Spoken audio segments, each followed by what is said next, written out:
ಜಗದ್ಗುರು ಮಧ್ವಾಚಾರ್ಯರ ಅವತಾರ ಸ್ಥಳ ಪಾಜಕ ಕ್ಷೇತ್ರದಲ್ಲಿ ವಿಜಯದಶಮಿ ಪ್ರಯುಕ್ತ 5 ದಿನಗಳಲ್ಲಿ ವಿವಿಧ ವಿದ್ವಾಂಸರು ನಡೆಸಿದ ಶ್ರೀ ಮಧ್ವಾಚಾರ್ಯರ ಸರ್ವಮೂಲ ಗ್ರಂಥಗಳ ಪಾರಾಯಣದ ಮಂಗಳವು ಕಾಣಿಯೂರು ಮಠಾಧೀಶರಾದ ಶ್ರೀ ವಿದ್ಯಾವಲ್ಲಭ ತೀರ್ಥ ಶ್ರೀಪಾದರ ಉಪಸ್ಥಿತಿಯಲ್ಲಿ ನಡೆಯಿತು.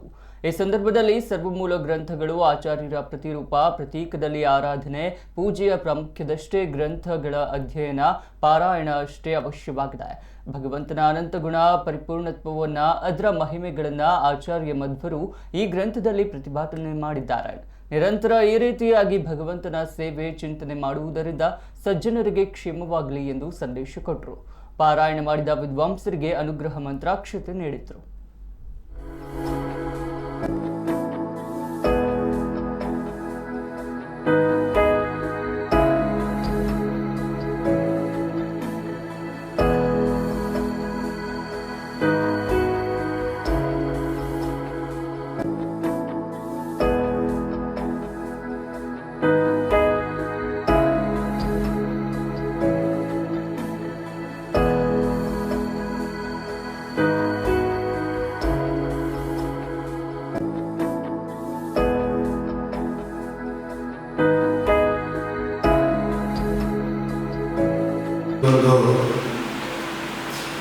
ಸರ್ವಮೂಲ ಗ್ರಂಥಗಳ ಪಾರಾಯಣದ ಈ ಯಜ್ಞ ಆಚಾರ್ಯರ ಸನ್ನಿಧಾನದಲ್ಲಿ ನಡೆದಿದೆ.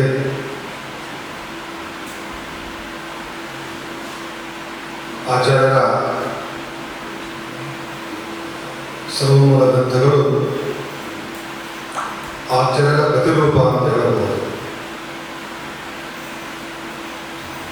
ಆಚಾರ್ಯರು ಪ್ರತೀಕದಲ್ಲಿ ಒಂದು ರೂಪದಿಂದ ಇದ್ದರೆ ಗ್ರಂಥಗಳಲ್ಲಿ ಮತ್ತೊಂದು ರೂಪದಲ್ಲಿ ತಾಗಿದ್ದಾರೆ.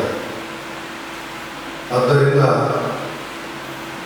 ಪ್ರತೀಕದಲ್ಲಿ ಆಚಾರ್ಯರ ಆರಾಧನೆ, ಪೂಜೆ ಎಷ್ಟು ಪ್ರಮುಖವೋ ಅದೇ ತರಹವಾಗಿ ಗ್ರಂಥಗಳಲ್ಲಿ ಸನ್ನಿಹಿತರಾಗಿರ್ತಕ್ಕಂಥ ಆಚಾರ್ಯರು ಅವರ ಅಂತರ್ಯಾಮಿಯಾದ ವೇದವ್ಯಾಸ ದೇವರ ಆ ಒಂದು ಅಧ್ಯಯನ, ತದ್ರೂಪವಾಗಿರ್ತಕ್ಕಂತಹ ಪೂಜೆ ಅತ್ಯಂತ ಅವಶ್ಯವಾಗಿದೆ. ಭಗವಂತನ